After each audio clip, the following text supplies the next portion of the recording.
I think it's a lot of intelligence. Sorry. I think I could get 6-7 people out here. They can't fall over. Even if it's just pride, you know, primary. Let me examine you. I have my doctor there. Come on, Joe.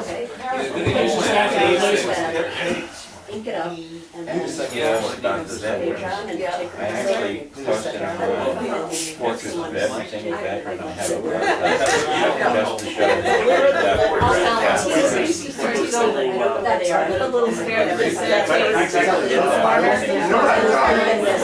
They gave my father an actual shell when he retired. The sound of it. I wanted to bounce it. Like wandering outside. No regulation. See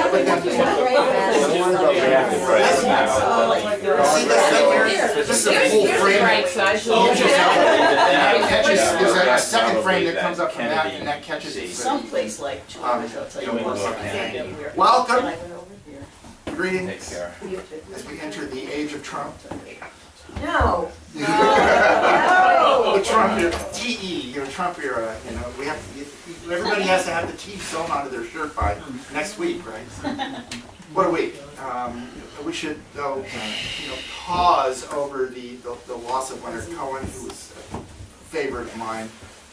Decent poet, wonderful songwriter, I think. I don't know how you feel about it. Yeah. And I put a thing on Facebook this morning that Robert Adamson shared with him talking about writing and fame and getting awards and stuff and what it doesn't mean and how much being just noticed meant to him. It's so humble and lovely to listen to, so I recommend it. And Leon Russell this morning was also another favorite. But strange things, and it's a strange week, but here we are back. This is our second reading. Thank you for coming. Coming up, we'll do announcements now, I'll remind you again later, on the 11th, right? I keep thinking it's the 10th for some reason, because the 10th is Emily Dickinson's birthday. 11th of December, we'll be back for our first annual holiday reading. I'll expect, decorations and things. We're going to spend the afternoon listening to Ruth Lefsey and go across the breadth of her poetry. She's been working on. So today I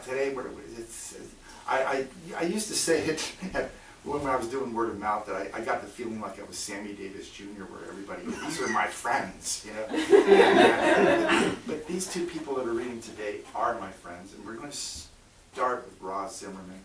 And Ros was somebody that, out of the morass of the comings and goings of the audience at the old series, was somebody that I kept noticing. And at some point, I kept approaching poor Ros and saying, "Hi, who are you?" And I'm Ros. And finally I said, "Are you writing?" And yes. And I kept saying, "Come to lunch." Oh, here comes Jim Dunn.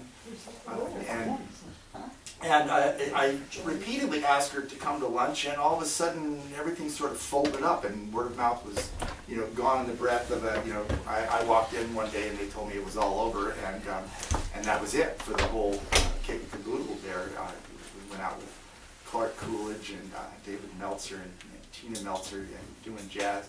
Welcome, Jim. Come on. Everybody's one by the fire. We'll roast you. Sorry, I'm late. I'm fine.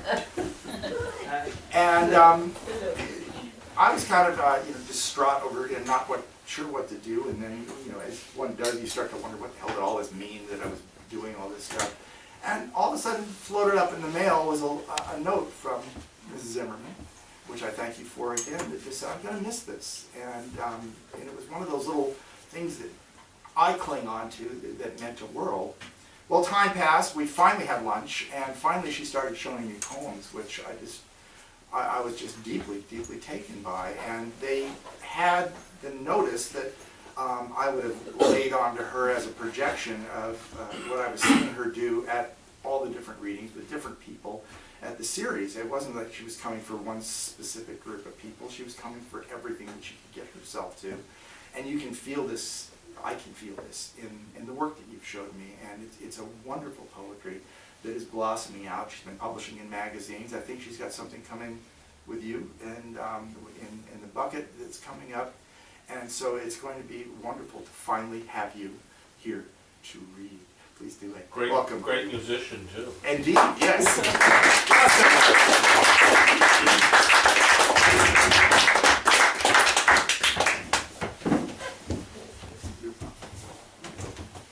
Thank you, friends. It's really nice to be here.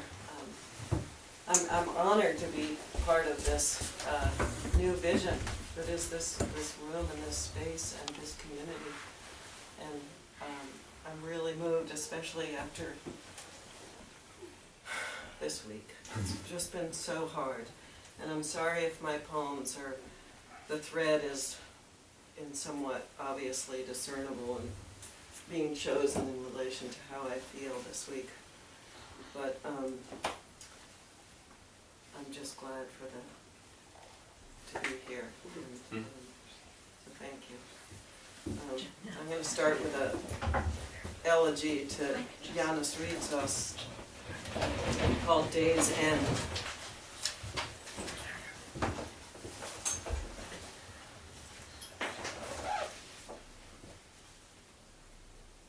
No moon, light left, suitcases closed, ready, open, ready, others in and out, women in a doorway you don't know, soldier on leave, dead man with a watch, stray dogs and street peddlers, all abandoned remain.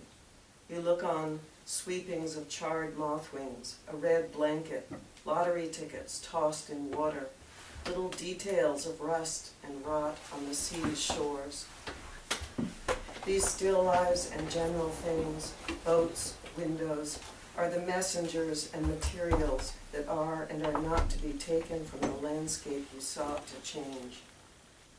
It's no better, no worse on the streets where you fought. A woman threw a ceramic vase out the window. The sound of it breaking reached the other side, and you. In the end, disillusionment is mute. You are no longer out of reasons for today, for tomorrow. The negatives of silence are punctuated by the boat whistle. The dead man with a watch is still sleeping in the street.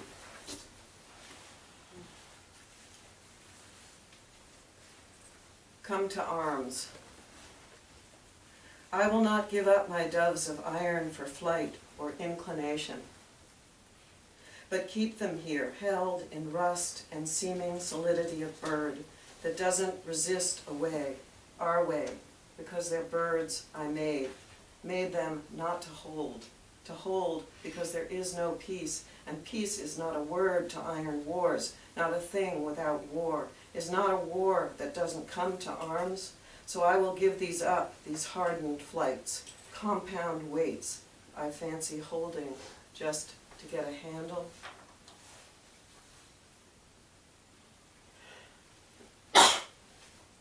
This poem is just a quote from Gerard Manley Hopkins in the middle of it. You'll probably see it from the Wreck of the Deutschland. This watch. Hands drift, table time, hit what feels like lurch, stops, points to wrong hour, full stop. Between foregone and foredoing, time I know is soft sift in an hourglass, snake's crook, these hands can't stop.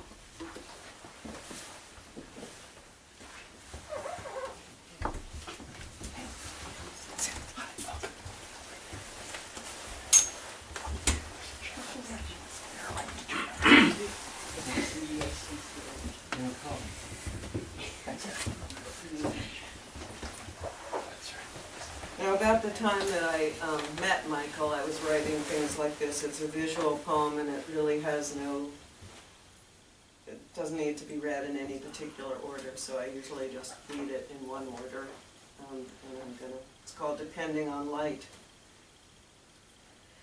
Depending on light, there is a Parthenon in the brain, columns of visual memory 1 inch thick, neurons recording vision, an alphabet much greater, more bewildering than words. The very fabric of recognition, of sense and knowing is stored here, mapped, layered as testimony to the complexity of holding up the invisible image of sky, roof, of air. Depending on light, open mouths, silent mouths, swarm with flies, lime dew, green leaf, light comes through a window, in shadows, golden flickers. A child saves secret drawings behind the map on the wall. Nothing, something, steel rods, a sculpture, forms in space, uniforms, war tanks, satellites, screens with moving images. Reaching, depending on light, reaching inside the brain, a building of true proportion and beauty projects magnificent with its harmony of columns. Sounding out the blue, it has already come apart in the exposure, whitening into a ghost image of what once was there, is a Parthenon in the brain, standing ruin next to nothing.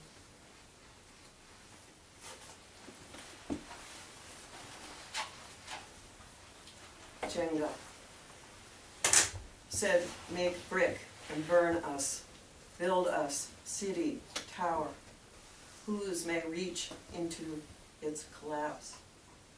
Let us make us again, name lest we be scattered abroad upon face of the whole earth. One now nothing be restrained from them which they imagined do. But the gods we imagined reimagined us, and we split language that may understand one another's, and left off to count from therefore the name. It called begat, begat, begat.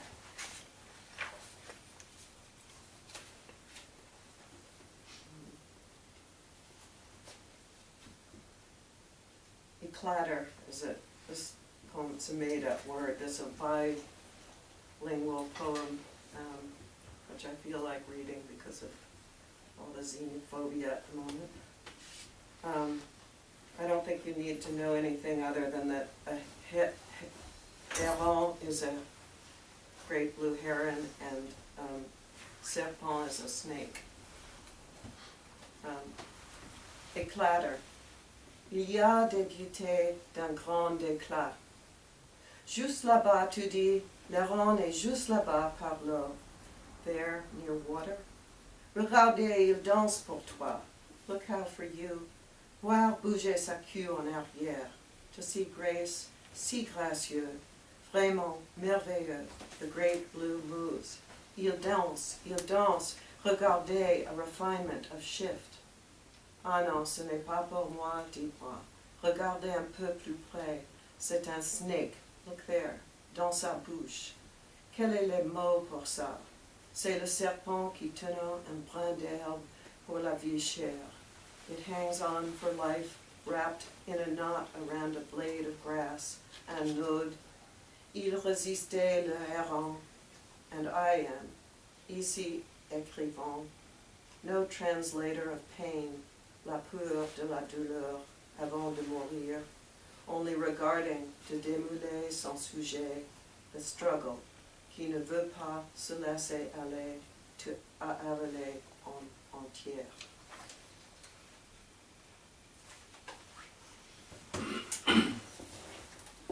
Incipient soup. Incipient soup refuses defining its makeup.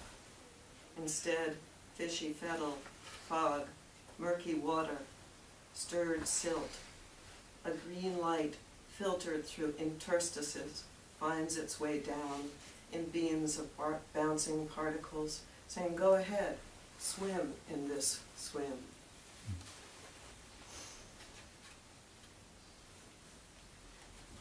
Straw broom.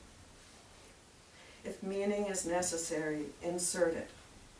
Marks of intent scour lines of uncertainty. Enfolded in waiting space, theoretical questions, yes, but no solutions. And out in there, here, rich contradictions emerge in conversation. Acoustic imprints leave the original hearing, swam from swamp, peepers in the night, in the night, in the night, peepers in the night, in the night, night, night.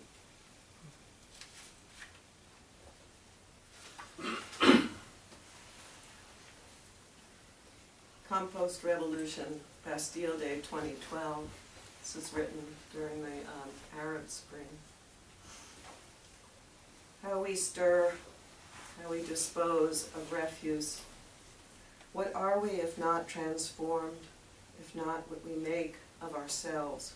Something put together, posed, slowly, so slowly, breaking down in the heat. I'm going to try this, do it without. This poem is layered over the voices of from John Brown's, the poem John Brown's Body by Vincent Benet, and a newspaper article on Einstein, and it's called Harper's Ferry Sketch, and it's dedicated to the Tuscarora and the Shepherd Hayward and Dangerfield Newby, who were the first two African Americans to die in the raid on the armory at Harper's Ferry, ironically. Shepherd Hayward was a free man, and Dangerfield Newby was a runaway slave trying to free his family in the South. So.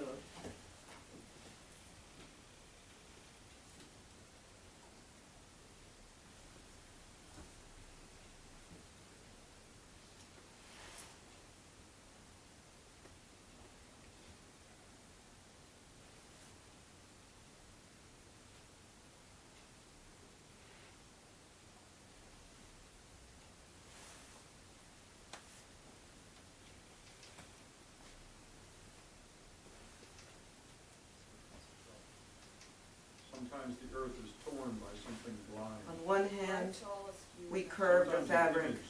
The fabric curves us. On the other, it runs out, its thread unraveled or tangled. Is moved against an unfathomed force. On the other, lie in the hands of anyone, hand that holds its reach. Guns into the dark where stars are not where they seem to be.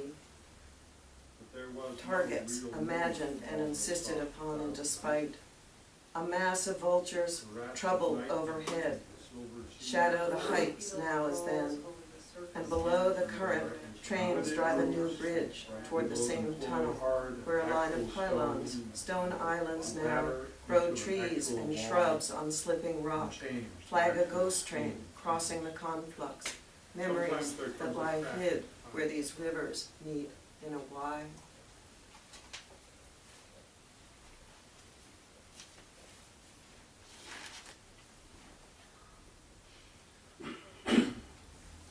Birds of prey.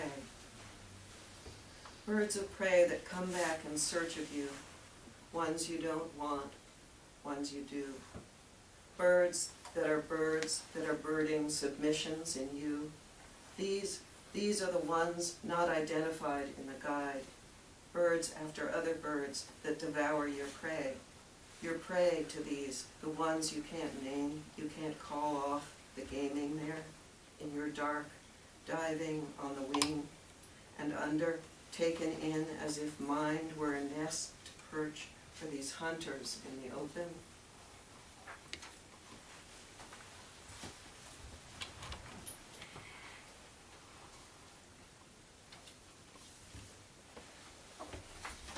On the field, animal I have called myself, akin to what?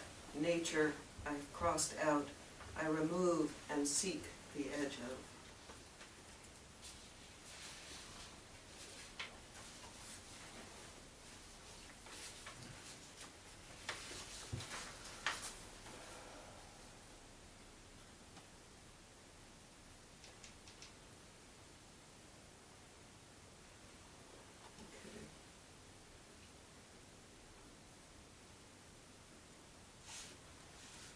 I smelled your hair in a filtered room. The instrument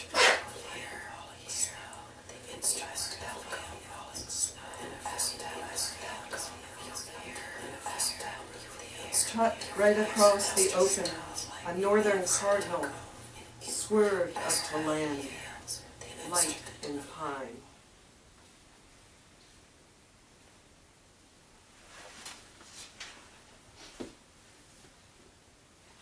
Still, at won't stay, stays stuck, uttering, still we try why to hold on, we start a sense of what dash dash runs the rough here dash dash.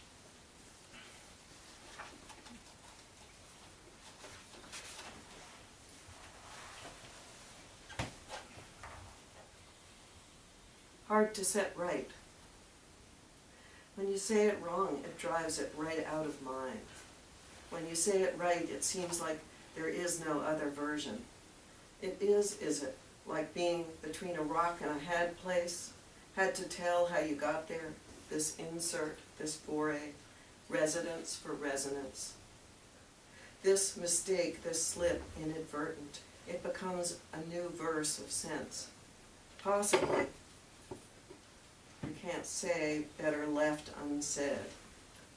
The wrong speaks more directly to the point. You're such an old hat at that.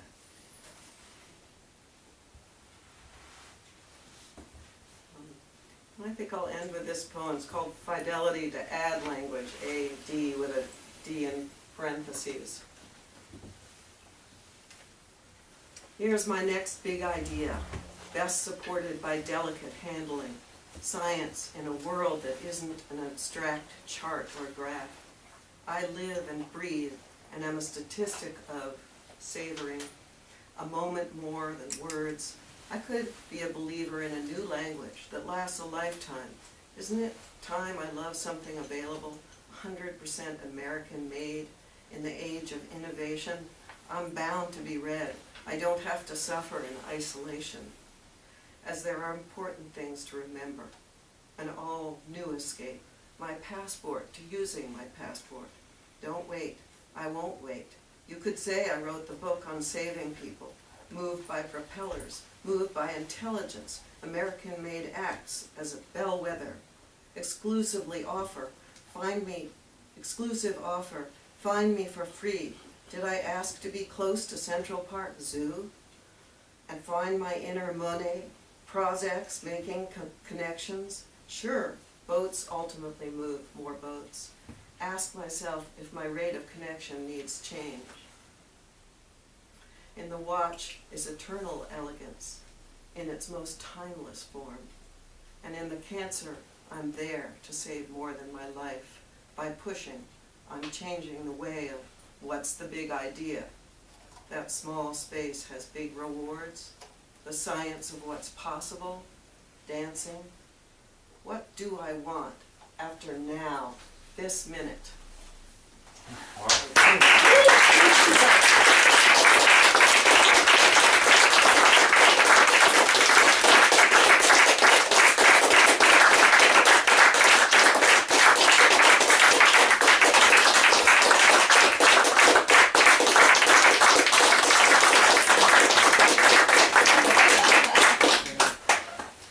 Thank you so much. Thank you, Ms. Zimmermann.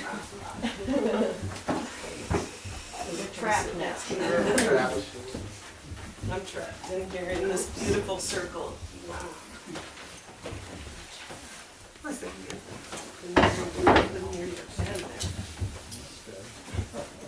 Everybody okay?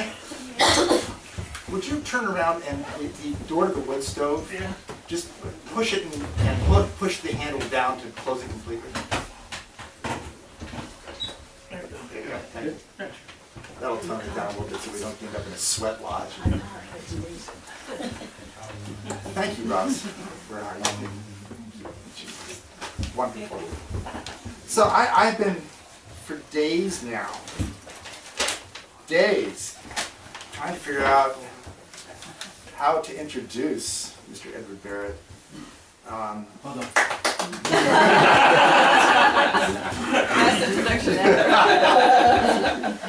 Well, know my story. There was a wonderful afternoon where I had been eating my guts out because I had to introduce Robert Creeley, and I was on the bus coming all the way down Mass Avenue just going, what am I going to say? I don't know. And I finally got this absolute jewel of an image that I was going to deliver, and it was going to open the whole thing up and serve Mr. Creeley the way he should be served, right? And we got in, the room was packed, there'd never been that many people in the room, and there was an air conditioning unit that made a lot of noise. And so I went to Mr. Creeley and I said, are you ready to go? And he said, yeah, let's go. And so I said, cool. And I walked up front, and as I got ready to sit down, I realized the air conditioning was on. He has a fairly quiet voice, and so I turned around and I said, hang on, and I went to turn it off, and as I passed him, I heard Bob say, nice. And he walked up and just started to read. So I'm sitting back there, and it was like one of those bad, Looney Tune cartoons. The right side of my brain is going, make him stop and do your introduction. The other side is like, shut up and sit down, which I find good. But if you look around this room, you will see the breadth of Edward's work around us. Books here, books there, books here, going back to, when was the Preludes book, in 91? 88, that early, yeah. That was before I knew you then. And once Ed got into my view, through the auspices of Mr. Corbett, it was a poetry and a sense of poetry and a sense of the community that was just commanding to me, Ed. It taught me so many different aspects of respect for other people, respect for their work. Ed does readings himself where he's putting people up at MIT. Martini in Transit was the original series, right? Which I had the privilege of reading at and receiving, the kind of introductions that one dreams of, with a care and a notice of your work that you couldn't pay somebody for. And so, as I said, I put the books out, and I was thinking about the center that Ed has been for me for over 20 years now. And your work is constantly in my head as I'm working. And as I was going to bed last night, they were on the news, they were talking about the supermoon today. And I laid down in bed, and I went, oh, I know what I got. Because, and interestingly enough, so this is a little piece that I wrote for you.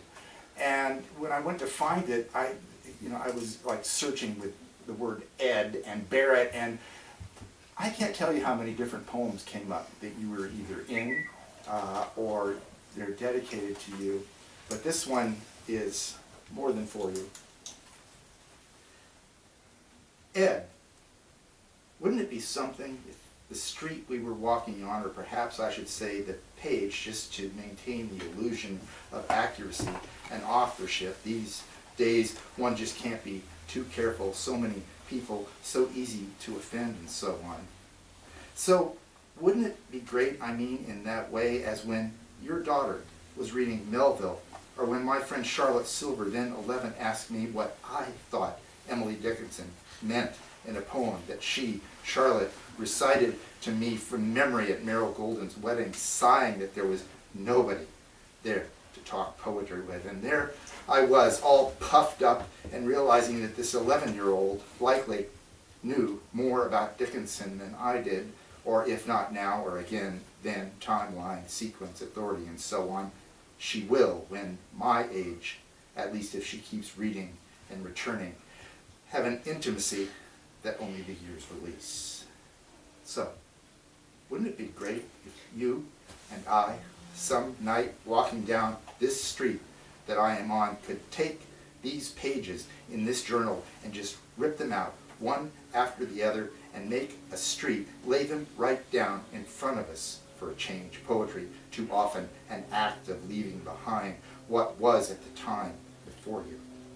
Just lay them out in sequence, one after the other, until we could walk out or up and touch the moon.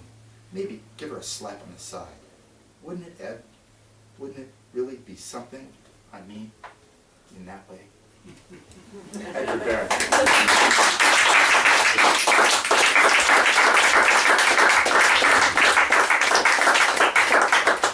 Thank you, Michael. Thank you. Whoa, this is a low seat. I'm so short, I'm still here, ladies and gentlemen. I haven't left. Let me just get this stuff out of here so I can see what I'm doing. Michael, it has meant everything to be part of your community. When I came up here, word of mouth was very important. You were very important. Joe Torr was very important. From his My Ground trilogy, I thought of doing some stuff that was focused on Boston, which I hadn't thought of before. Bill Corbett, of course, is very important. And it really was about friendship and what I saw as a human community of writers, people, and it wasn't so much about other things that the poetry world can be connected to. And I know this has been a difficult week given the election. I wish I had poems that could soothe. I don't know about you guys, but I'm waking up in the middle of the night in nightmares. Yeah. That's never happened before. I think I keep waking up and saying, I got 4 more years of this guy. You know, I have children. It's just beyond me. But thinking of what you just said, Michael, and thinking about people, and how that is ultimately our place in the world with other people, our bodies together. I thought I'd just begin with this. It's the title poem, the next to the last book, Toward Blue Peninsula. It's a very, very brief, Toward Blue Peninsula. And which fun moment did you make? Finding it torn, not that torn. Sunlight breaking through it, everything and nothing being born again, and it leaves no wake, but we are drawn to it. Each loss, another way of looking at it. That blue peninsula I was telling you about, white grating peeling back like a grid. Just to be a part of you is already miles. The landscape dreaming us into itself, as if arriving could really be untragic, though charged by the products of its lessening. In addition to the election, this week a late-in-life friend of mine and a poet I'm sure you all know, Michael O'Brien, died on Thursday. Yeah, as a result of a bizarre accident. And I thought I would just read a brief fragment of one of his poems from Sills, published by Zolan Books, called The Falls. In the dream, the river runs over stone to the falls where a girl lies on her side under the moving water. I see her clearly through the moving water, which descends the stair to the pool below, whose floor you touch before you let the water bear you back to the air. Michael O'Brien. I'll just read a couple of things from Toward Blue Peninsula, a couple of things from the last book that just came out, the Sinatra and then a couple of things from something that I worked on in the spring when I was living in Ireland.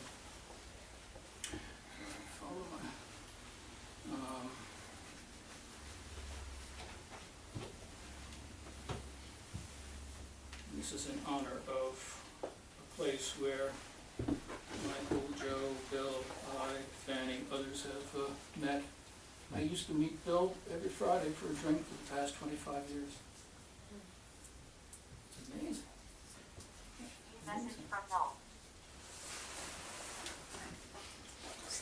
I don't know. It's not me. Let's see if I can find these things.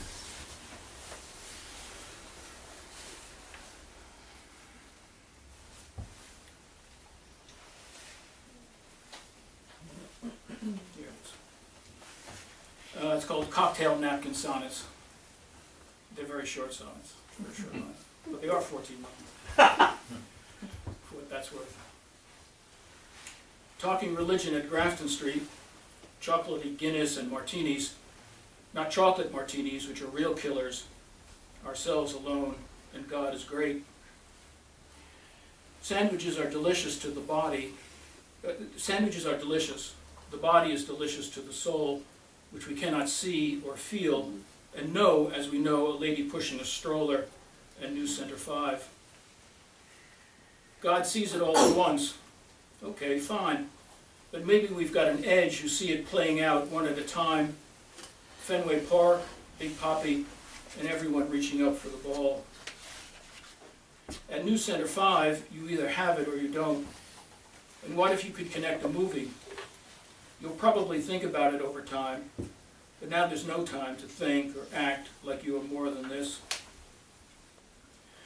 Your father is father beyond choice, and children of God, Jerry Remy says their hands reach out from the Dunkin' Donut seats on Nesson. Veins offering crumbs of oxygen under my skin, this body feeding itself, thinking, what have I forgotten? What have I lost? When am I thine? I think you should have tremendous respect and wonder about money always, because, well, thank you, they grow without much trouble, and whisper in your ear, Allah. This is,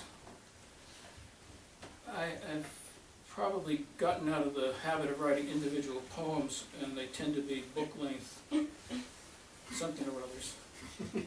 And I won't try to explain that fact. This is from the second part of Jerry Lewis at Toward Blue Peninsula. It's called Jerry Lewis at the Prospect, only because Jerry Lewis appears in it at the end, but has very little to do with him. But that was the first phrase that came into my mind, and I wrote it down in a notebook. And that tends to be how I write. A phrase comes into my head, and I think, all right, if it's there, I'd better do something with it. But not everything relates to Jerry Lewis. This part of it is called Spreadsheet.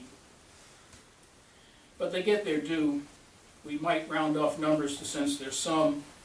No calculator with decimal point ellipses, just true stops and 3 acts with recognition and memory, arrowed way beyond anything you might arrest in its trackless path, heedful as a border collie, its salmon-colored tongue flopping out of its upstream salmon beak snout as it sniffs the air, reads the ground, and turning forgets it ever took notice of me.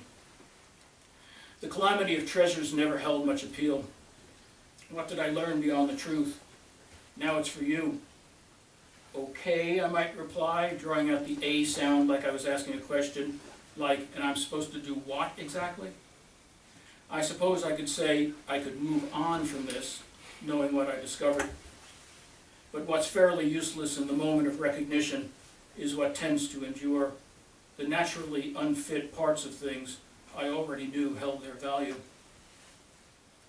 Tokens of recognition that chime the naked arm, a wrist so drafty and unbidden.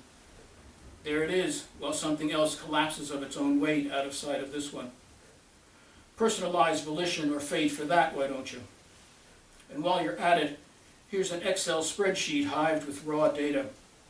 I'd like each of you to take a cup, cover it with a square of sun-bleached canvas sheeting, and place it on a makeshift nightstand along with your leather wallet.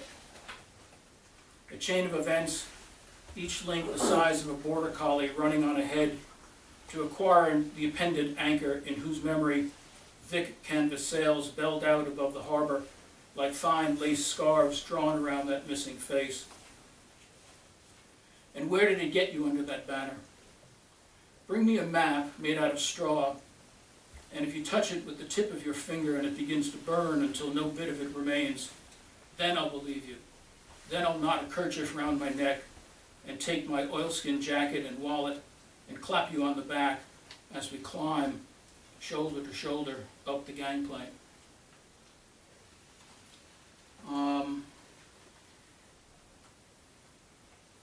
The first part of this Towards Blue Peninsula book, which is called Roman Catholic. I happen to be Roman Catholic, but it isn't about my Catholicism, which is pretty much under the radar at this point. But it did have a lot to do with certain Latin poets that I like very much and spent a lot of my life translating.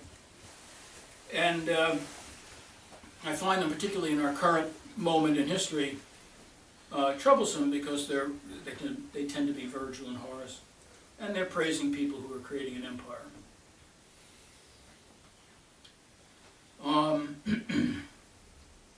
And so this first bit that I'll read, very short,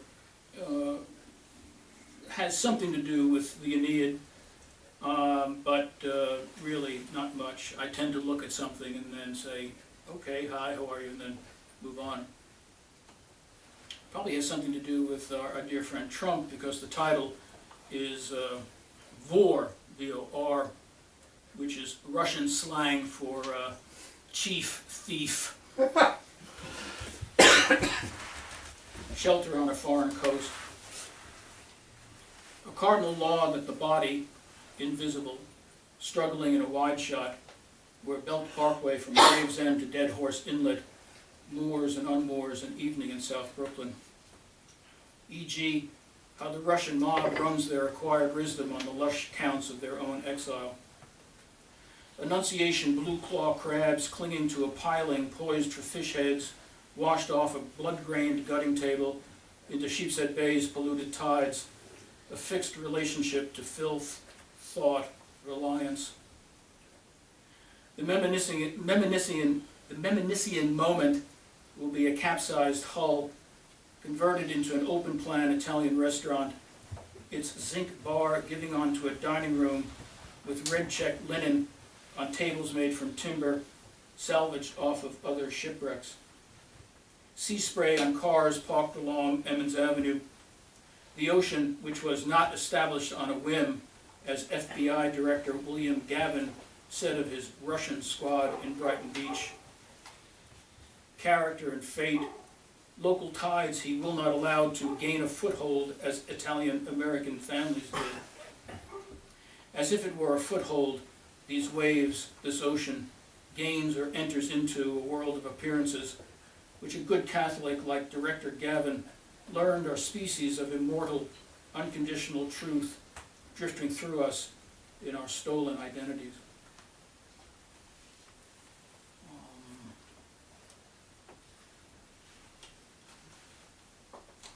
And one more from here.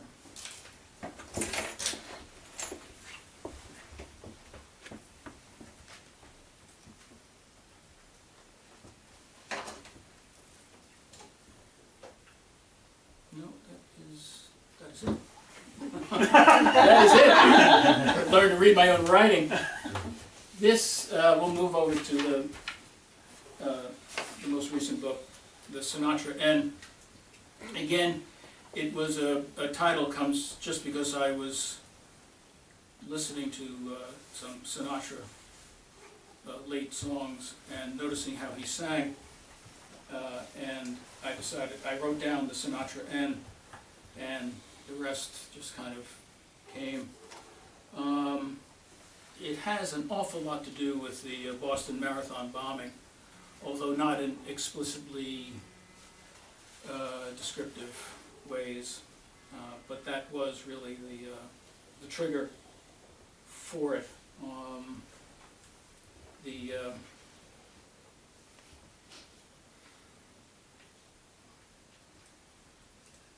first part, it's in two parts. The first is called Dzhokhar Tsarnaev, and the second part is called Sinatra N, and this is from the first part, Dzhokhar Tsarnaev.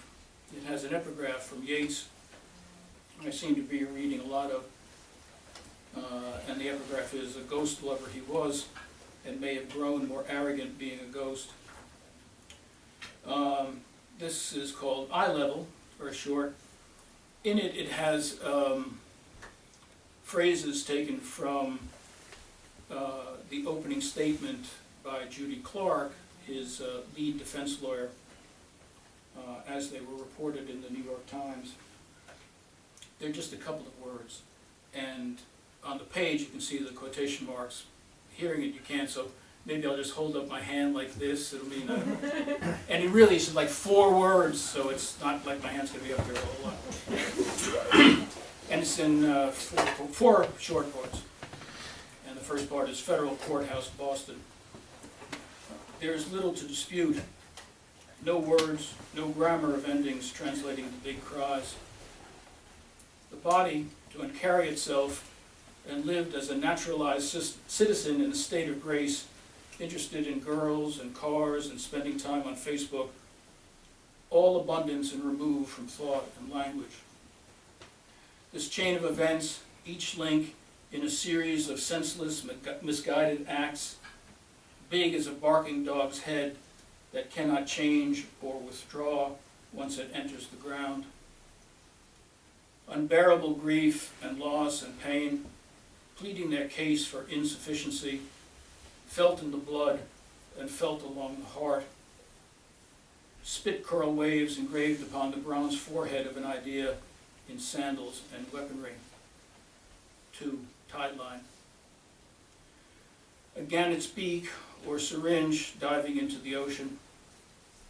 My fist curled like a wave in boxing gloves around an oar in a dream of my father.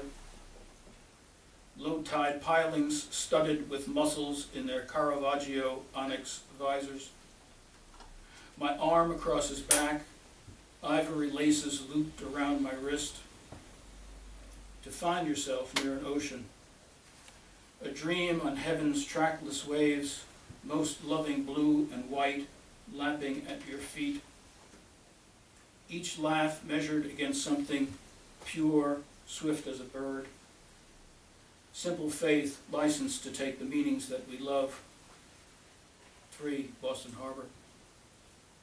Down a walkway floating on iron wheels with the tide, its blue planks and white railings, colors of Mary's robe, her arms outspread on a garden statue in Watertown, Massachusetts.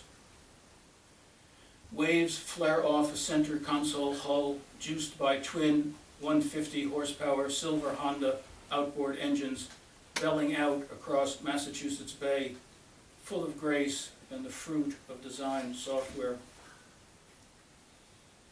Whose child am I? Moorings whisper into the ocean's damp palm, pressing indifferently down on them. 4. Watertown, Massachusetts. And when it sank to eye level, what you heard, if you continued very, very gratefully, was children as flashpoints on an ocean, pantomiming the deep divide in their new minds. They're moving about and they're being moved about, suspects in gold foil and ribbons, with appeals to the public, every single one of you, making a sound like water with your lips and your mouth and your throat and your lungs.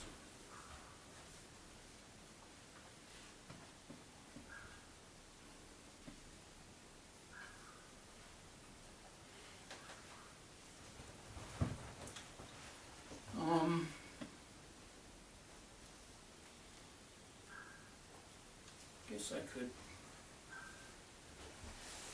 No, we'll move on. This is from the part that's called the Sinatra N.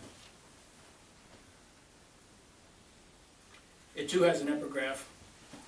Michael O'Brien, when he read the book, said that it was the epigraphs were kind of the thread that he was following throughout the book. This has 2. The first again is from Yeats, and it reads, "Such thought that in it bound, I need no other thing, wound in minds wandering, as mummies in the mummy cloth are wound," from All Souls Night. And then the second is from our dear friend Goethe, in a play that I really like, called Iphigenie auf Taurus, and I translated the bit, but I won't read in German. And it goes, "In the shadow of your waving treetops, into the sacred leafy place, I step now as I did then, still devoted, my body shuddering as if for the first time, and my ghost wasn't here then."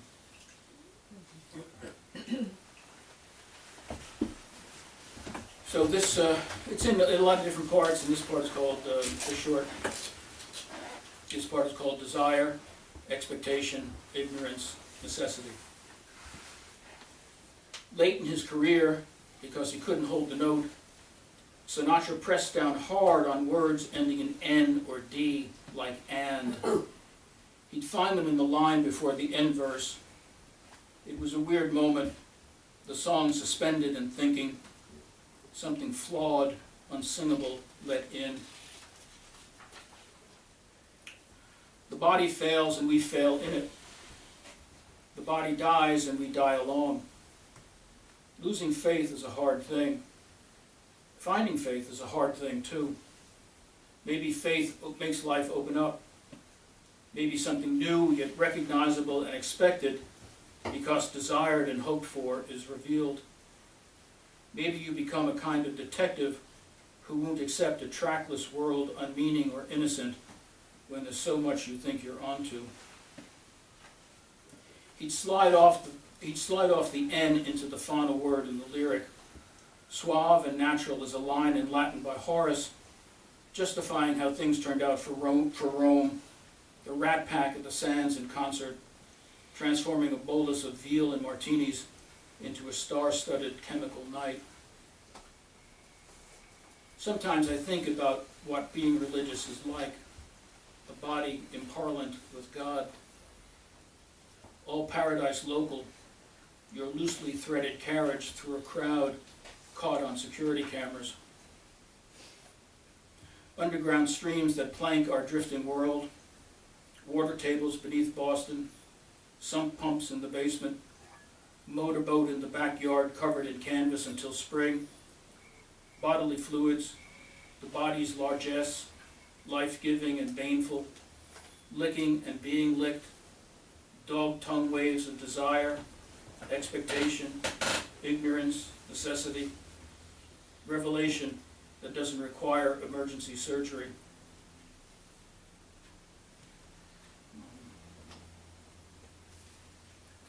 This is part of it is called "And My Ghost Wasn't Here Then."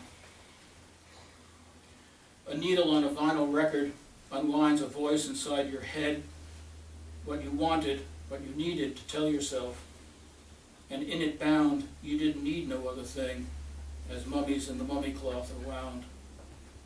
His sly young voice learning the mechanics of singing into a microphone, metal and wires to pierce a wound and be annealed. 3 minutes of tuneful, banal truth, all slipstream draft and emotional fairings, none of the elaborate riggings of operatic fate, those slowly capsizing narrative hulls rolling over with barnacles and seagrass as tokens of revelation.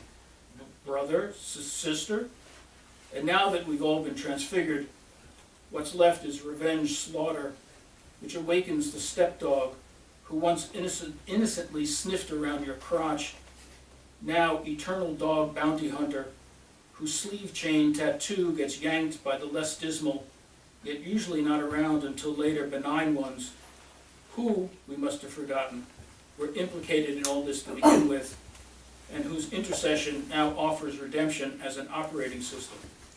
If something turns into something else, wasn't it always that? Shuddering as if for the first time in your shadow. My grandfather's billy club, his badge. What am I supposed to make out of these things exactly? And I do mean exactly. I'd like to have instructions and a plot summary to follow along with, please.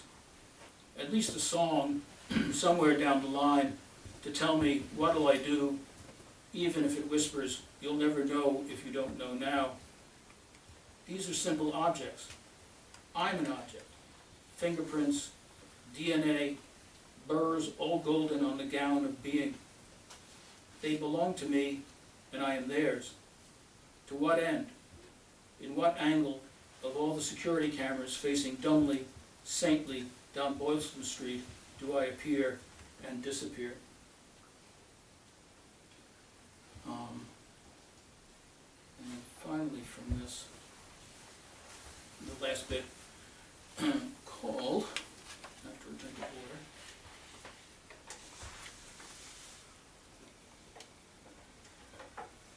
Boston Latin.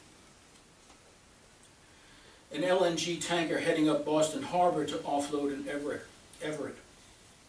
Trailing edge ailerons and an Aer Lingus plane in descent to Logan over 3-deckers and single families in East Boston and Winthrop. White waves flaring off the bow of a center console fiberglass speedboat juiced with twin Honda outboard engines unzipping Massachusetts Bay. Downtown condo and office developments, their slender crane masts with aerial wheelhouses moored in landfill along I-93 and the Mass Pike. The body shuddering, and my ghost wasn't here then, pleading its case for insufficiency. A chain of events, each link big as a dog's head, a series in which one thing cannot become another thing, or withdraw on streets closed off for traffic for the marathon, filled with people who never once doubt the stuff they're made of. Annunciation Mary is in the middle of her apartment, which is shown open to the air like a construction site. Heads of corollary angels bulb out of the sky like security cameras, impassively recording Boylston Street. Mary is holding a book about the size of an iPhone, which distracts her because she doesn't notice an archangel standing right next to her, his robes painted bright as a state trooper's high-vis jacket on traffic duty. She is still a child by state law.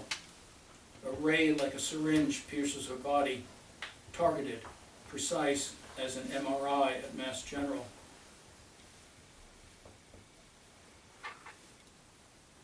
Boston Mayor Marty Walsh has given the shamrock green light to Steve Wynn's construction plan for a 24-floor, curved bronze glass tower casino on the waterfront of the Mystic River to generate 4,000 construction jobs, 4,000 permanent jobs, and annual state taxes topping $200 million.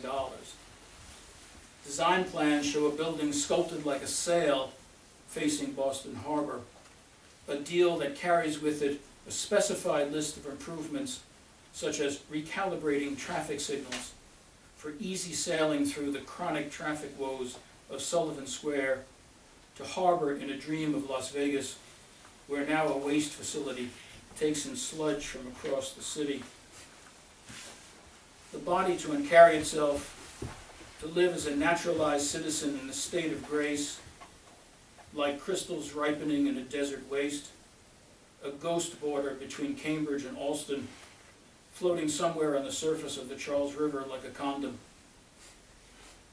And the Constitution of the Commonwealth of Massachusetts has already been signed, and all its articles displayed for each of us to accept at the price of being protected by them anyway.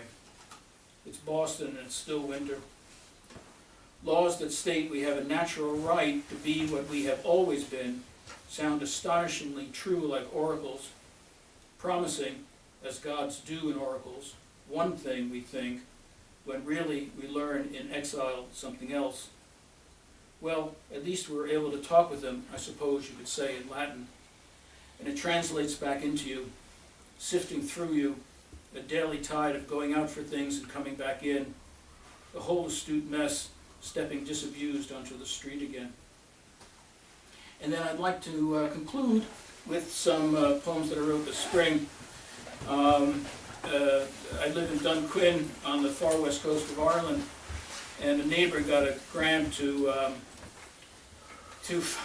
research, find all the field names for this place, which has a population of 200 people, but has 600 field names, typically Irish.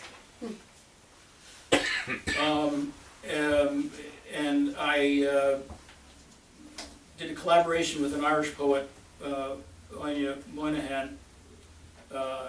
We just decided we'd take X number of names in the little townland where we live called Ballinaraha, and we'd each write 15 poems about it. But it isn't about the field, so it's not, it's not like explaining the name of the field and all the rest of it. What she did, she did. What I did, I took a look at the name of the field, and whatever came to mind, I just kind of wrote it. So there are only 4 or 5 of these things. So I'll read the Irish first, and then the translation of the field The first is called Androchid Bon, the White Bridge. It's important to ask now and then, what do I really love? It's a simple question. Things change, you change. Count what you would never want to depart from you, an accounting limited by the number of knuckles on your right hand, hard as stone under your shifting skin. La Clintaka Dova, the Dark Meadows. Not to be loved is a hard thing, unimaginable to anyone who has a love in their life.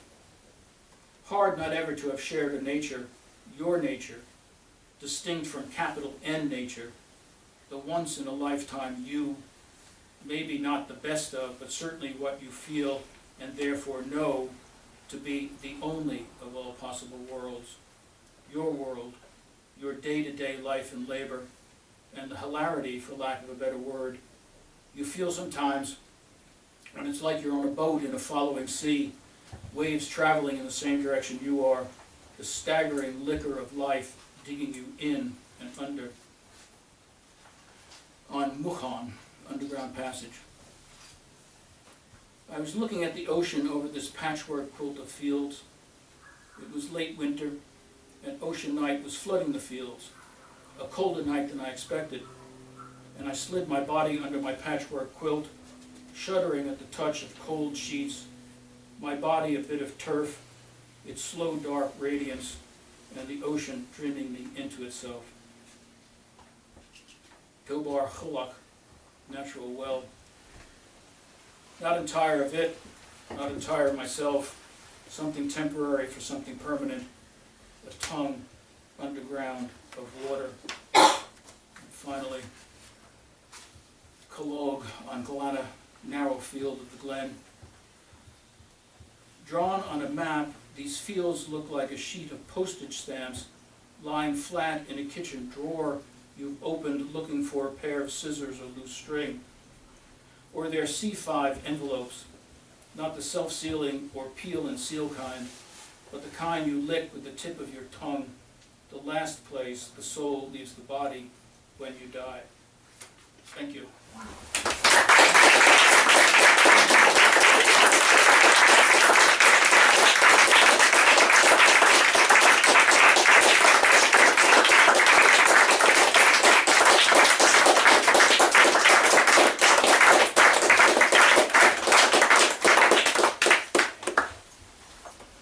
Thank you, Edward. Ros as well. We'll be back here on the 11th with Ruth Lepson. Thank you all for coming.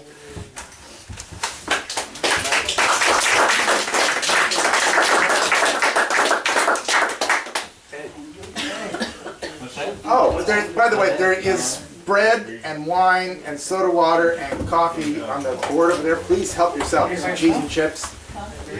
And if you can fold up your chair so we can actually move around the room. Yeah.